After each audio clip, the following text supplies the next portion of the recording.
আসসালামু আলাইকুম everyone, welcome to my another new blog. সবাই কেমন আছেন? আশা করছি আল্লাহর অশেষ রহমতে সবাই ভালো আছেন। আলহামদুলিল্লাহ, আমরাও ভালো আছি। সকালবেলা থেকে ব্লগটা শুরু করছিলাম। আজকে বাইরে অনেক সুন্দর বাতাস। বাইরে যখন বাতাস থাকে তখন দিনের বেলা ফ্যান ছাড়ার প্রয়োজন হয় না। মাশাআল্লাহ, ভরপুর বাতাস ঢুকে বাসার ভেতরে। আর এই যে দেখেন বেডের অবস্থা, আমি মাত্র কিছুক্ষণ আগে পুরো ঘর গুছিয়েছি। আর সে হচ্ছে সব খেলনা এনে বেডের উপর তুলে রেখেছে আর ওইদিকে খেলতেছিল। তো এখন হচ্ছে একটু ফল কাটবো। আরিশের বাবা হচ্ছে আম নিয়ে আসছে, আমরা নিয়ে আসছে। আজকের আমড়াগুলো অনেক বড় বড় ছিল আর অনেক মিষ্টি। তারপর এখানে ছিল ডাব, আরও নিয়ে আসছে জাম্বুরা। জাম্বুরা আমরা অর্ধেকটা খেয়ে ফেলছি। আমার অবশ্য জাম্বুরা খুব একটা পছন্দ না। তারপর হচ্ছে বিকেলবেলা আসলো আমার বোন। আমরাও রেডি হয়ে বাসা থেকে বের হব, ভাবছি যে বের হয়ে ওকে ফোন দিব। তো বাসায় থাকতেই সে ফোন দিল, বলল যে সে আসতেছে, 10 মিনিট পরে যেন বের হই। ও অলরেডি আমার বাসার কাছাকাছি চলে আসছিল। তো আসার সময় আবার আরিশের জন্য এখানে আরিশের পছন্দের কিছু স্ন্যাক্স নিয়ে আসছে সিপি থেকে। তো এসে হচ্ছে এখন আরিশকে সে খাওয়াচ্ছে। কুমিল্লা থেকে আসার পর আজকে আসছে আমাদের বাসায়। তারপর হচ্ছে কিছুক্ষণ আড্ডা সাড্ডা দিয়ে তারপর এখন আমরা বের হয়ে গেলাম। বের হয়ে হচ্ছে আসছি মোমো খেতে। তো ওকেও আসার জন্য বলেছিলাম আমাদের সাথে। আরিশের বাবা অনেক করে বলেছে, কিন্তু আমার বোন আর আসে নাই, কারণ ওর হচ্ছে কাজ আছে। সে তার কাজে চলে গেছে আর আমরা চলে আসছি। তো ঝাল ঝাল নাগা মোমো খেয়ে এখন আমরা আসছি মোহাম্মদপুর বাবুল্যান্ডে। তো আরিশকে আরিশের বাবা কথা দিয়েছিল আজকে বাবুল্যান্ডে নিয়ে যাবে। এপাশে আসলে আরিশ প্রায় বাবুল্যান্ড দেখাবে। ওকে আমরা বলি নাই যে বাবুল্যান্ডের লোকেশন এখানে, সে নিজে থেকেই বাহিরের লেখাটা দেখেই বুঝে যায়। তো এই যে হাত দিয়ে দেখাচ্ছিল আর ভেতরে ভেতরে তো অনেক বেশি খুশি। বাচ্চাদের এরকম ইনডোর প্লে জোনে এসে হচ্ছে আরিশ খেলাধুলা করতে অনেক বেশি পছন্দ করে। চিটাগংয়ে থাকার সময় আমরা হচ্ছে প্রায় ওকে এখানে সেখানে নিয়ে যেতাম। জিজি আইল্যান্ড, তারপর হচ্ছে আরও কয়েকটা জায়গা ছিল, সব জায়গায় যাওয়া হয়েছে। ওখানে ওর সবচেয়ে পছন্দের জায়গা ছিল হচ্ছে বুবু ওয়ার্ল্ড, ওই জায়গাটাতে যেতে ও পছন্দ করতো। আর ঢাকায় আসার পর আজকে ফার্স্ট ওকে হচ্ছে ইনডোর প্লে জোনে নিয়ে আসা হয়েছে। তো সে খুবই এক্সাইটেড, এই যে লাফাচ্ছিল বাইরে থেকেই। তো এখানে হচ্ছে টিকিট কাটা হচ্ছে। তো আমি আর আরিশ ভেতরে যাবো, আর আরিশের বাবা হচ্ছে নিচে চা খাবে, পরে আসবে। তো এই যে আমি আর আরিশ হচ্ছে ভেতরে ঢুকে গেলাম। তারপর আমরা সক্স পরে নিলাম। ভেতরে ঢুকেই তো আমি হতাশ, এত ছোট্ট একটা এরিয়া।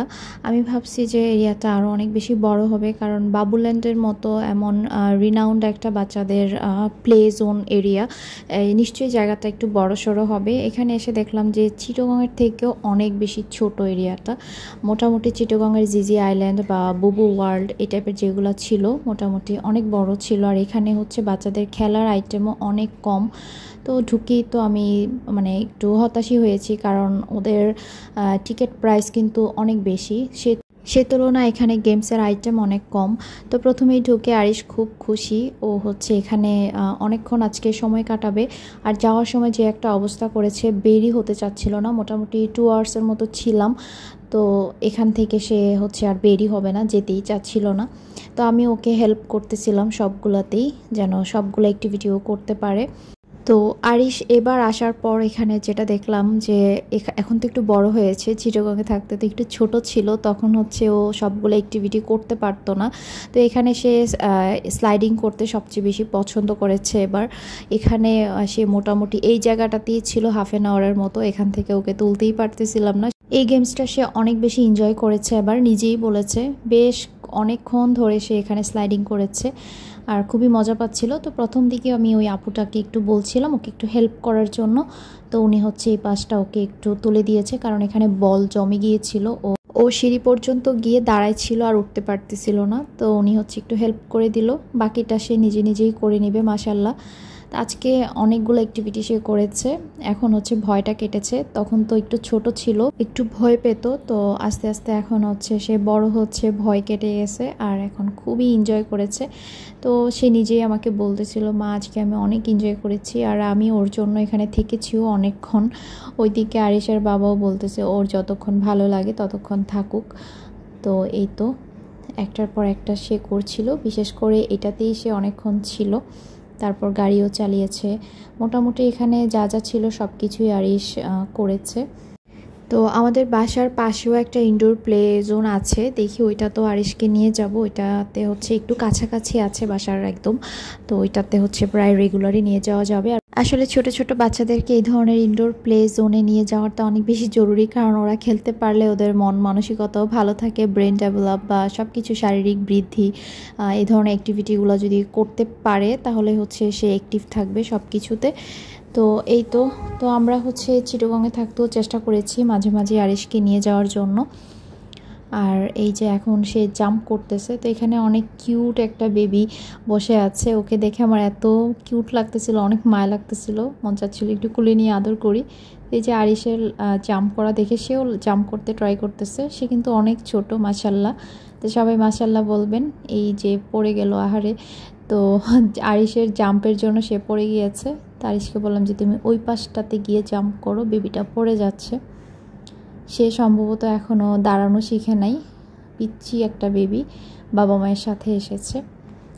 এখানে আজকে হচ্ছে একটা দুষ্ট বেবি ছিল, একটা মেয়ে বেবি আর কি, আরিশের বয়সেরই হবে।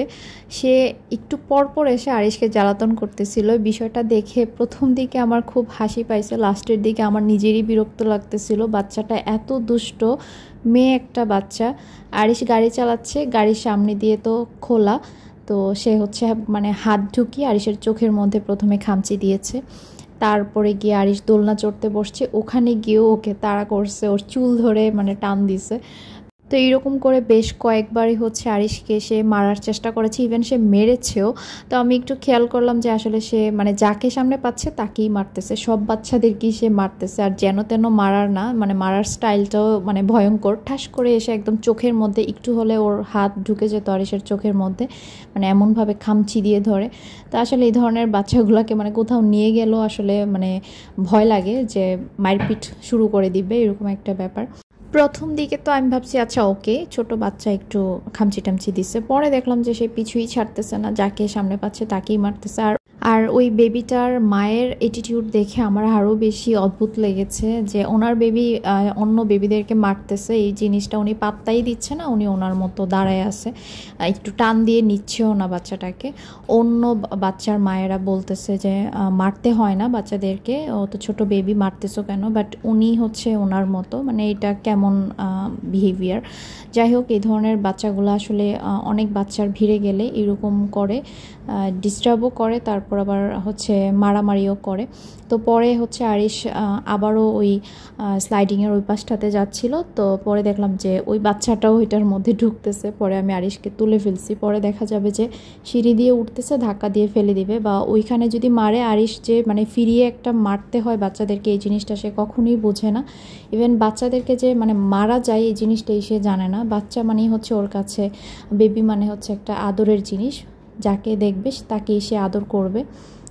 তো ওকে যে কয়েকবার করে মেরেছে, ও একদম মানে চুলে মারাতে চুলে ধরে মন খারাপ করে রাখছে, চোখে মারাতে চোখে ধরে সে কান্নাই করে দিছে। মানে একটা আছে না যে একটা বাচ্চা মারলো ওকেও সে রিপিট মারবে, এরকম অনেক বাচ্চা হয়, বাট আরিশ এই জিনিসটা একদমই বোঝে না। আর তো আমার মনে হয় আসলে বোঝার দরকারও নাই, কারণ বুঝে গেলেই হচ্ছে দুজনেই মারপিট লেগে যাবে। ও চুপচাপ থাকে, একটু অবাক হয় যে ওকে মারতেছে কেন। তো যাই হোক, এই যে এই বাচ্চাটা আমি ভিডিওতে চলে আসছে তাই বলে দিলাম। এই যে দেখেন এই মেয়েটা যে পেছন পেছন ওর মা যাচ্ছে, ও সামনে যাকে পাচ্ছে তাকেই মারতেছে। কয়বার যে আরিশকে এসে সে হামলা করেছে। তো যাই হোক, এখানে আরিশ গাড়িটা দিয়ে খুব মজা পাচ্ছিল। তো আমরা এখান থেকে বের হওয়ার আধা ঘন্টা আগে থেকে আমি আরিশকে বলতেছিলাম চলো চলে যাই, অনেকক্ষণ হয়েছে, সে আসবেই না। মনটা একদম খারাপ হয়ে যায় যাওয়ার কথা বললে। পরে অনেক হচ্ছে বুঝিয়ে শুনিয়ে ওকে বের করে নিয়ে আসছি, বলছি যে আমরা আবার নেক্সট উইকে আসবো, ইনশাল্লাহ আসা তো হবেই, বাট সে যেতে নারাজ, সে এখানেই থাকবে। তো অনেক বলে টলে বুঝিয়ে ওকে বের করছি। তো এখানে সে যতটা হ্যাপি ছিল, বের হওয়ার পর সে ততটাই স্যাড ছিল। রিক্সাতে ওর বাবার কোলে উঠে একদমই মানে মনটা এত খারাপ করেছিল, একটা কিছু বলতেছিল না। ওর বাবা ওকে কত কিছু বলতেছিল যে তুমি কি কি করেছো, বাবাকে গল্প বলো, তারপর তোমার কেমন লেগেছে, এনজয় করেছো কিনা। সে একদম চুপচাপ ছিল। এই যে দেখেন বন্ধুরা, এখন আমরা বাবুল্যান্ডে চলে এসেছি। এখন আমি এই রাইডটাতে উঠেছি, কিন্তু বেলটা বাজাইতে পারতেছিলাম না, কিন্তু ওই যে মা আমাকে চেষ্টা করতেছিল উঠাইতে, কিন্তু আমি পারি নাই, পরে যাইতে নিছিলাম। তুমি তো বেলটা বাজাতেই পারলা না। সমস্যা নেই, আমরা নেক্সট টাইম গেলে আবারও তোমাকে ওই যে উপরে বেলটা বাজাতে দিব। ওকে, ওই যে দেখো আরিশ কিভাবে আছে, স্পাইডারম্যানের মতো হয়ে আছে, তাই না? হ্যাঁ, দাও, ভয়েস দাও। এই যে দেখেন এখন আমি কত উঁচুতে উঠে গেছি, পুরো আকাশে উঠে গেছি। এখন বেলটা বাজাইতে পারতেছি না, দেখেন কুয়ার দিয়েছি, নেমে পেলাম। মানে অনেক বেশি বাবুল্যান্ডে এনজয় করেছি। এই যে দেখেন আবার এখন সব বেবিদের সাথে আমি ডান্স করতে এসেছি। মিউজিক বাজতেছিল, এখানে আমি ডান্স করতেছিলাম। এই যে আরিশ ডান্স করতেছে, কি সুন্দর। তারপর আরিশের মনটা কেন খারাপ হয়েছিল? ওই যে মা যে বলেছে চলো, রাত 11টা বেজে গেছে। তারপরে এখন বের হয়ে বাবার কুলে মন খারাপ করে বসেছিলাম। বন্ধুরা, আজকে আল্লাহ হাফেজ।